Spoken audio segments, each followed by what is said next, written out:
क्या आप भी देश और दुनिया की खबरों से रह जाते हैं बेखबर? तो सब्सक्राइब कर लीजिए हमारे HT न्यूज चैनल को और बेल आइकॉन को दबाना मत भूलिएगा। कोलकाता नाइट राइडर्स बनाम राजस्थान रॉयल्स के बीच हो रहे मैच में बल्लेबाजी करने उतरी कोलकाता नाइट राइडर्स को दूसरा झटका लग गया है।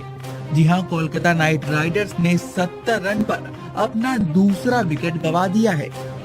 श्रेयस गोपाल की चौथी गेंद पर रन लेने के चक्कर में सुनील नारायण आउट हो गए। जी हां, सुनील नारायण ने रिवर्स शॉट खेलने की कोशिश करी और उस पर वो रन लेने के लिए दौड़ पड़े, लेकिन वो उसमें नाकाम रहे और रन आउट हो गए। जी हां, जूस बटलर की फुर्ती की वजह से वो रन आउट हो गए। राजस्थान के विकेट कीपर जूस बटलर ने जबरदस्त फुर्ती दिखाई और सुनील नारायण को रन आउट कर दिया, जिसके बाद ये फैसला थर्ड अंपायर के पास गया और थर्ड अंपायर ने भी सुनील नारायण को आउट करार दिया। आपको बता दें कि सुनील नारायण ने रन आउट होने से पहले 25 गेंदों पर 35 रन बनाए। उन्होंने अपनी पारी 5 चौकों और 1 छक्के से सजाई। तो कोलकाता नाइट राइडर्स ने अपना दूसरा विकेट गंवा दिया है।